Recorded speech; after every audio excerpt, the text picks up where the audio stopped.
Et alors, une question qui revient souvent, c'est cette histoire de pricing, puisque Microsoft a beaucoup critiqué VMware, notamment parce qu'ils ont changé le mode de licensing. Donc, concrètement, sur le terrain, ce pricing, qu'est-ce qu'on peut dire?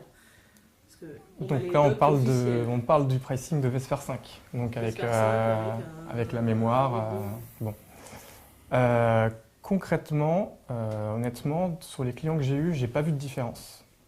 Voilà, donc la première version du pricing était un peu restrictive.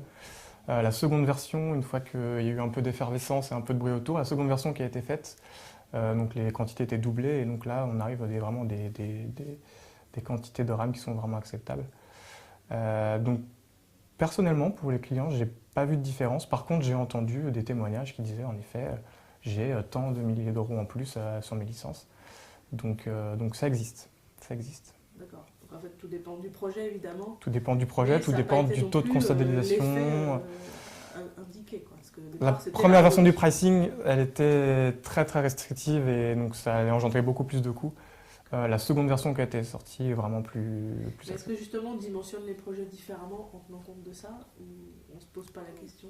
Est-ce que ça peut arriver de se dire... Ça dépend des clients, ça dépend des accords qu'ils peuvent avoir, parce que effectivement là dans ce cadre-là, il y a effectivement les licences liées, je dirais, aux produits de virtualisation, mais il y a aussi l'à côté toutes les licences Microsoft, puisque VMware essentiellement aussi virtualise du Microsoft. On travaille dans l'environnement Microsoft pour beaucoup. La plupart des entreprises d'ailleurs avec lesquelles on travaille utilisent des OS Microsoft. C'est compliqué. C'est d'ailleurs côté Microsoft, ça a toujours été relativement compliqué, même s'il y a quand même des efforts qui sont faits pour essayer de simplifier ça, pour faire des packages, des bundles, etc.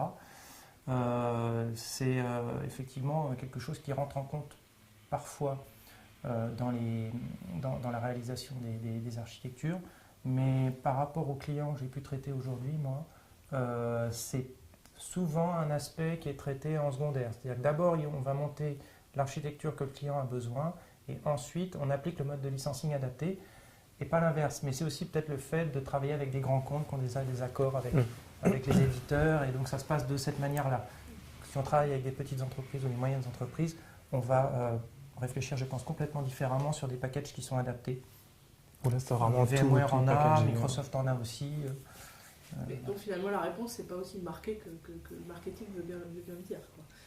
Il y a la machine de guerre Microsoft contre VMware. Il y a le fameux Hyper-V, c'est gratuit, vSphere, c'est cher. Faut contrebalancer un peu le... Oui, enfin, ESX est gratuit. ESXi est gratuit aussi de base. Hypervisor. Voilà, maintenant, c'est vrai que fonctionnellement parlant, si on prend toutes les fonctionnalités de base, quelque part aujourd'hui, on est capable de monter un serveur ESXi seul. Par contre, si on veut le mettre en cluster, si on veut avoir un minimum de fonctionnalités de vMotion, etc., il faut rajouter des licences. Bien sûr. Il faut payer.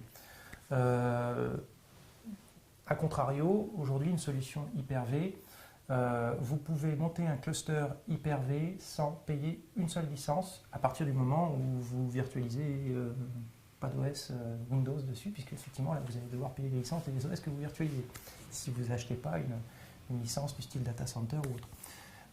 Mais Microsoft a réussi à se battre sur un certain nombre de fonctionnalités qu'ils ont réussi à mettre à disposition gratuitement dans leur offre gratuite. Donc aujourd'hui, je peux très bien monter un cluster Hyper-V sans que ça me coûte un sou de licence. Et je reste totalement légal puisque c'est supporté. Après, effectivement... SCVMM pour le manager. Alors, sans management. Après, voilà. Il faut rajouter la couche de management SCVMM. Donc, j'aurai un serveur Hyper-V qui coûte quand même un certain prix. C'est pas cher SCVMM. On ne va pas rentrer non plus dans le détail des prix. Hein.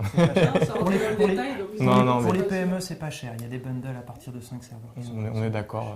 vSphere Essential pour les PME, c'est pas cher non plus. Il n'y a pas de souci. On est d'accord. Pour des fonctionnalités de cluster avec vMotion, avec tout ce qui va bien. Donc après, c'est dur de faire le choix finalement, parce que quand on écoute ce que vous racontez, on arrive à peu près au même niveau en termes de fonctionnalité, même si VMware a toujours de l'avance. Je peux quand même manager un cluster Hyper-V sans SCVMM à l'aide des consoles qui sont fournies sur un certain nombre d'OS. C'est-à-dire que je peux très très bien télécharger le management pack serveur sur un Windows 7 et manager sans SCVMM mon serveur et avoir des fonctionnalités de live migration, etc. Ça ne sera pas aussi flexible qu'un SCVMM, ça ne va pas m'offrir les mêmes avantages qu'un SCVMM, je ne pourrai pas utiliser des templates pour déployer mes machines, je ne pourrai pas fournir un portail de self-service. Ça restera limité, mais je dirais que j'ai le minimum pour m'en servir. Côté VMware, je crois savoir qu'il y a aussi des outils gratuits qui permettent de le faire plus ou moins, si je dis pas de Alors, il y a bêtises. des outils gratuits, mais par contre, c'est vrai que si tu veux faire des choses un peu poussées comme du cluster ou des choses comme ça, là, Éventuellement par script et... non, ça sera licencé. D'accord. Mais après, on peut aussi rentrer dans des débats de taux de consolidation avec des mécanismes d'économisation de mémoire ou des choses comme ça, qui peuvent faire gagner beaucoup d'argent en rationalisant le plus de VM sur le moins de serveurs possible. Où là, sur du Hyper-V, on aura plus de serveurs physiques, donc plus de coûts matériels, de maintenance ou des choses comme ça. Là, effectivement, Donc là, il y a aussi un débat sur le taux de consolidation et le coût matériel.